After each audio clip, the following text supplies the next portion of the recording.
너무 잘하는 회사 생활의 박예나 농사 이승환 농사입니다.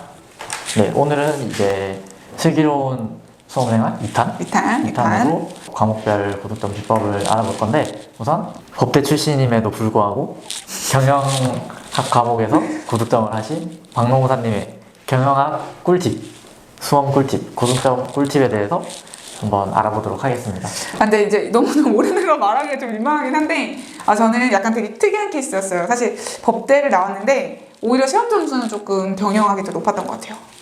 박농사님은 경영학 과목이 67점, 61점 이렇게 나오셨다고 들었는데, 네, 운이 네. 좋았죠. 운이 좋았고, 그래서 사실은 이제 경영학을 어떻게 공부해야 되는지 저는 조금 느낌이 왔었던 것 같아요. 그리고 어떻게 해야 조금 좋은 점수를 받을 수 있는지도 조금 알 수 있었던 것 같아요. 그래서 오늘 이 영상을 통해서 인사 업무나 경영 조직으로 인해서 골머리 썩고 계신 분들한테 조금 도움이 되지 않을까 싶습니다. 물론 조금 오래돼가지고 조금 다를 수도 있어요. 근데 뭐 그렇게 크게 다르진 않을 거예요. 우선 경영학은 응용학문이잖아요. 이게 법처럼 답이 뭔가 되게 명확하게 딱딱딱 정해져서 쭉쭉 풀어가는 것보다는 이 전체적인 일반화된 일반론을 정확하게 적고 이거로 응용을 얼마나 잘하느냐가 조금 핵심인 것 같아요.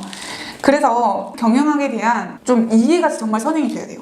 이해가 되면 흔히들 말하는 비벼쓰기가 가능해요. 가능한 시험이에요. 제가 봤을 때는. 그렇기 때문에 그걸 먼저 머릿속에 집어넣으시고요. 연기부터 3기까지로 또 나눠서 설명을 드릴 거예요. 연기에는 이제 많은 강사님들이 교수자로도 수업을 많이 하세요. 그때는 왜 그렇게 하시냐, 기본적인 이해를 바탕으로 해야 되기 때문이에요. 그냥 암기 법조문 외우듯이 외우는 건 이 시험이랑은 좀 맞지 않아요. 왜냐면 문제는 내가 외운 걸 묻지 않아요, 절대. 그렇기 때문에 이 기간 동안은 뭐 교수자든 수험사든 무조건 이해를 하셔야 돼요. 그리고 개념을 외우셔야 돼요. 이거는 뭐 이제 수험가의 선생님들이 굉장히 강조하시는 부분이에요. 개념 외워라, 개념 외워라, 개념 외워라. 근데 정말 마지막까지 못 외워요. 근데 이때 외우셔야 돼요. 그래야 남들보다 조금 앞서시는 거예요. 그리고 아까 전에 1탄에서 말씀드렸듯이 시험 문제에서는 뭘 물어보는지, 이래서 내가 이걸 어떻게 이해해야 되는 건지 라는 방향성을 찾는 게 좀 중요하시고요. 그리고 연기 때 할 수 있으면 하는 건데 아니면 일기로 넘겨도 상관없는 건 이론 외우기. 이게 이론은 사실 한 번 외워두면 어디다 써먹을 수가 있어요. 경영조직 하시는 분들이 인사농어에서 점수가 잘 나오는 경우가 많아요. 타 선택 과목 하시는 분들에 비해서. 왜냐면 경영학이라는 하나의 틀에서 이론들이 있는데 이거를 여기다 갖다 쓰고 이걸 여기다 갖다 써도 무방하거든요. 그럼 좀 더 풍부한 느낌이 있죠. 그렇기 때문에 어려우시더라도 가장 굵직굵직한 이론은 연기 때를 좀 암기해두시는 게 좋아요. 그럼 이제 그런 거 물어보세요. 영문 표기하는 걸 지금 외워야 하나요? 이런 걸 물어보시는데 그거는 제가 봤을 땐 조금 나중에 하셔도 괜찮아요. 지금 연기 때는 이해, 그리고 많이 읽어보기, 그리고 작년 문제 같은 거 확인해서 문제 흐름 어떤지 파악해보기, 이 정도만 하시면 충분할 것 같습니다. 그리고 드디어 1기가 되었어요. 1기가 되면 저 때는 한 번씩 시험 받은 것 같아요. 50점짜리 한 번, 25점짜리 한 번, 이렇게 그냥 총 다 해서 그 기간 다 합쳐서. 저는 이 시험을 좀 제대로 준비해 보셔라라고 말씀드리고 싶어요. 왜냐면 직접 써보는 거랑 공부하는 거랑 완전 달라요. 그래서 한번 써보시는 거 추천드리고, 한번 1회독이 되신 상태이기 때문에 머릿속으로도 조금 가지치기라고 하죠. 마인드맵? 혹은 뭐 백지 쓰기? 이런 거를 슬슬 시작하셔도 돼요. 뭐 여기서 확보한 뭐가 있고, 여기서 뭐 중에서 뭐가 있고, 뭐가 있고, 큰 줄기를 잡으시는 게 1기는 필요해요. 2기 때부터는 큰 줄기는 너무 당연하고 이 가지치기 되는 부분들까지 다 외워야 되기 때문에 1기 때는 그 전체적인 굵직굵직한 것들을 다 외워두시는 게 필요해요. 그래서 이때는 또 이론을 당연히 다 암기하고 계셔야 돼요. 그리고 이때는 이제 아마 수험서로 공부를 하고 계실 거예요. 모르는 부분은 이론 찾아보는 거 추천드려요. 이해가 안 간다, 그냥 넘어가시면 안 돼요. 교수설 찾아보든 인터넷 서핑을 하든. 다만 주의할 건 깊이 빠지시면 안 돼요. 제 주변에 그런 친구가 있었어요.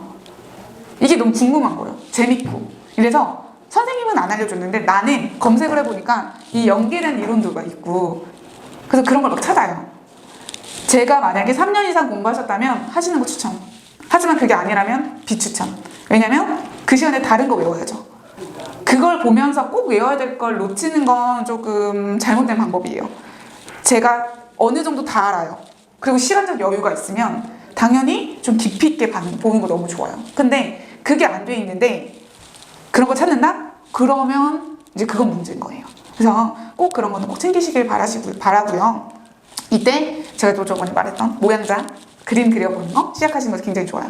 근데 사람마다 좀 다른데 쓰면서 공부하시는 분 있고 그냥 눈으로 보면서 하시는 분이 있어요. 저는 쓰면서 하는 스타일. 저는 눈으로. 이거 딱 근데 보시면 사실 과목마다 좀 과목마다 다르긴 한것 같은데. 상이하고 사람마다 좀 상이하고. 그래서 이거는 자기한테 맞는 방식으로 하시면 돼요. 그렇게 해서 1기를 보내시고 나시면 2기가 되실 거예요. 2기가 되면 숨이 턱 막히죠. 어떡하지? 이렇게. 이게 되면 이제 영문을 다 외우셔야죠.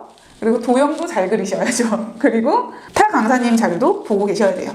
그래서 2기 때까지는 기본적으로 암기가 완성되는 시기라고 저는 개인적으로 생각해요. 물론 다 까먹어요.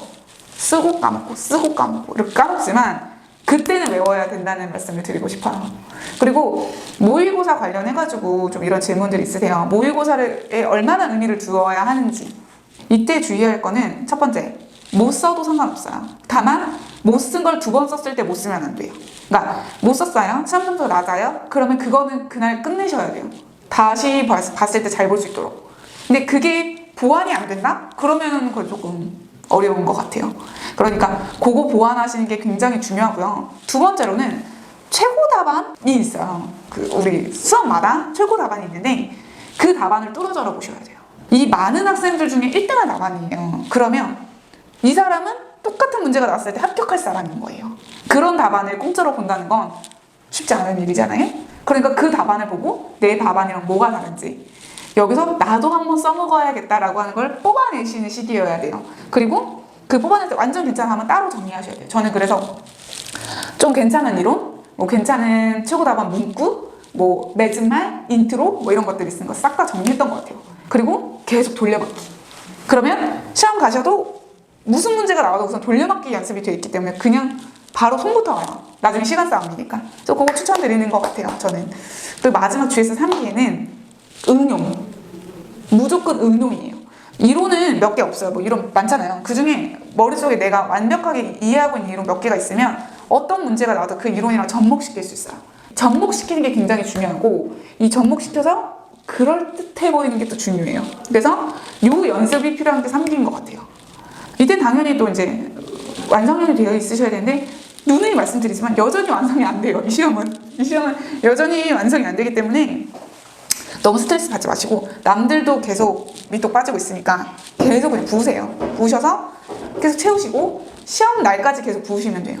그래서 경영학 같은 경우는 이제 그런 식으로 공부하시면 제 생각엔 고득점이 나오지 않을까 싶어요. 너무 어려워하지 마시고요. 많이 써보시고요. 그리고 저번 예전 영상에서도 말씀드렸듯이 내가 교수라면 읽기 쉬운 거. 저희는 뭐 이렇게 하면은 막 이렇게 쭉쭉 그으면서 보잖아요. 동그라미 쳐가면서 키워드 찾아가면서 그렇게 안 하세요. 그냥 보세요. 저는 잘 몰라요. 제가 교수가 아닙니다. 제 생각이에요. 줄글로 돼 있는 건 잘 눈에 안 들어오겠죠. 몇천 부씩 보셔야 되는데 그냥 보기 편한 답안이 조금 고득점으로 가기 쉬운 답안이 아닌가. 당연히 뭐 깊이 있고 이런 답안 당연히 고득점이시겠지만 제가 말한 건 일반적일 때 그럼 좀 쉽지 않을까 싶어요.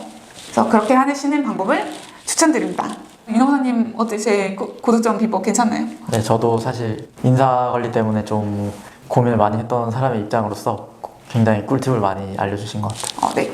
이렇게 경영학 부분에서 좀 어려움을 겪고 계신 분들이 계시다면 저는 이런 방법을 추천드리고요. 그리고 잘하고 계세요. 그러니까 지치지 마시고 계속 나아가시다 보면 분명히 좋은 결과 있으실 거라고 생각합니다. 그러니까 지치지 마시고 화이팅 하시고요. 오늘 저희 경영학 고득점 비법 영상이 도움이 되셨다면 좋아요, 구독, 알림 설정 해주세요. 이제 3탄입니다.